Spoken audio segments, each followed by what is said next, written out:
Hello friends, स्वागत है आप सभी का एक बार फिर से हमारे चैनल पर। दोस्तों, अश्वगंधा एक बहुत ही पावरफुल जड़ी बूटियों की फहरिस्त में आता है जिसको टॉनिक के तौर पर इस्तेमाल किया जाता है, जो कि कई सारी बीमारियों से बचाने के साथ साथ बॉडी को अंदर से ताकत देने का काम करता है। लेकिन सही फ़ायदा हासिल करने के लिए इसका खाने का सही समय और सही तरीके का पता होना भी बहुत ज़रूरी होता है। तो फ्रेंड्स, आज की वीडियो में हम बात करेंगे कि अश्वगंधा आखिर है क्या, इसका कब, कैसे और कितना इस्तेमाल करना चाहिए, इसके फ़ायदे और नुकसान क्या हो सकते हैं, किन लोगों को इसका इस्तेमाल करना चाहिए और किसे नहीं करना चाहिए, इसके इस्तेमाल करते वक्त किन किन बातों का ख्याल रखना चाहिए और क्या अश्वगंधा का ज़्यादा मात्रा में इस्तेमाल करने से कोई नुकसान भी हो सकता है।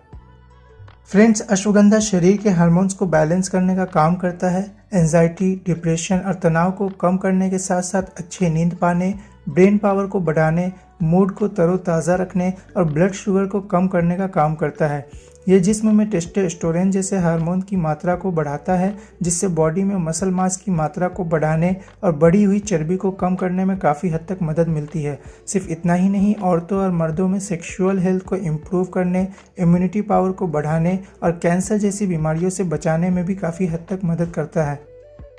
सवाल ये उठता है कि आखिर अश्वगंधा में ऐसा क्या है जो कि शरीर को इतने सारे फायदे पहुंचते हैं। फ्रेंड्स, दरअसल अश्वगंधा एक पौधे के रूप में होता है जिसको सुखाकर पाउडर या कैप्सूल की शक्ल में तैयार किया जाता है।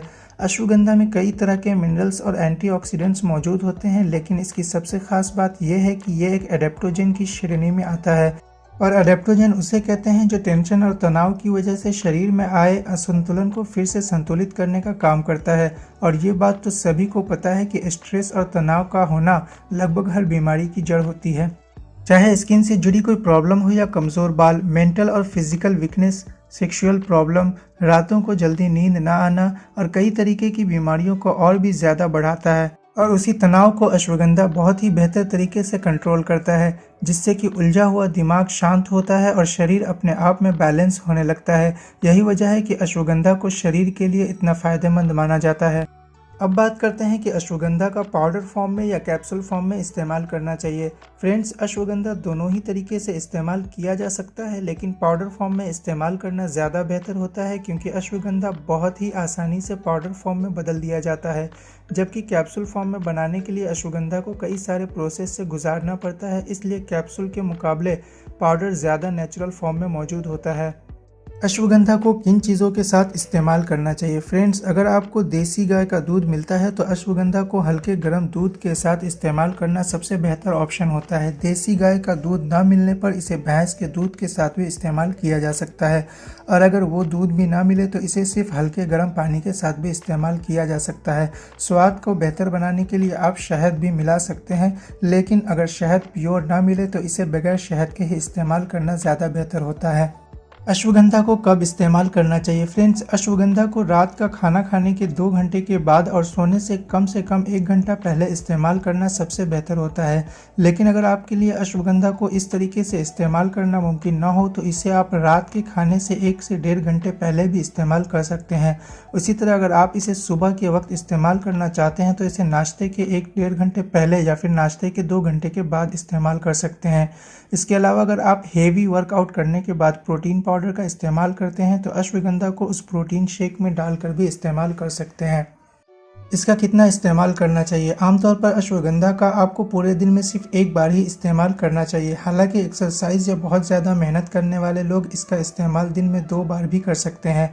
साथ ही अश्वगंधा की तासीर गर्म होने के कारण इसकी शुरुआत हमेशा ही थोड़े मिकदार से करना चाहिए। अगर आप पहली बार इसका इस्तेमाल कर रहे हैं तो एक बार में आधा छोटा चम्मच अश्वगंधा पाउडर ही काफ़ी होता है और बाद में 1 छोटा चम्मच तक अश्वगंधा ले सकते हैं।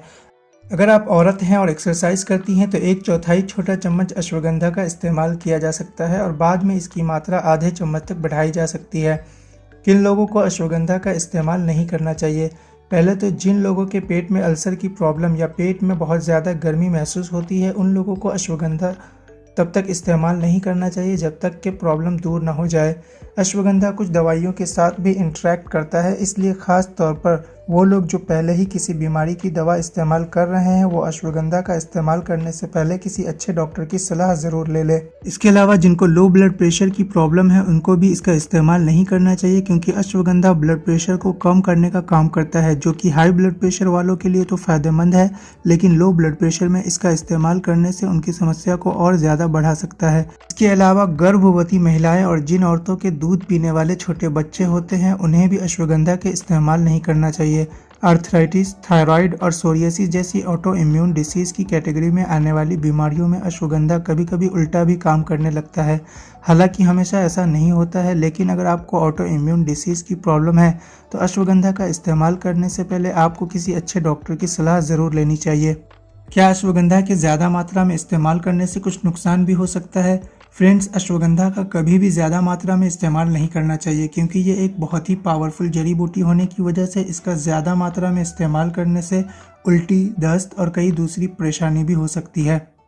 अश्वगंधा का इस्तेमाल करते वक्त कौन कौन सी बातों का ध्यान रखना चाहिए? सबसे पहले तो इस बात को समझना ज़रूरी है कि अश्वगंधा स्ट्रेस को सिर्फ कम करता है, उसे ख़त्म नहीं करता। इसलिए अश्वगंधा के इस्तेमाल करने के साथ साथ आपको अपनी उन आदतों पर भी कंट्रोल करना चाहिए जो कि स्ट्रेस को बढ़ाने का कारण बनता है। अश्वगंधा तासीर में गर्म और खुश्क होता है, इसलिए अगर आप इसका इस्तेमाल करते हैं तो अपने पूरे दिन खाए जाने वाले खानों में ज़्यादा रस वाले फल और सलाद को ज़रूर शामिल करना चाहिए और साथ ही सही मात्रा में पानी पिए। तो फ्रेंड्स, ये थी अश्वगंधा के बारे में सारी बातें। उम्मीद है आपको ये वीडियो पसंद आई हो। पसंद आई है तो लाइक कीजिए, कमेंट कीजिए, चैनल पर नए हैं तो सब्सक्राइब कीजिए।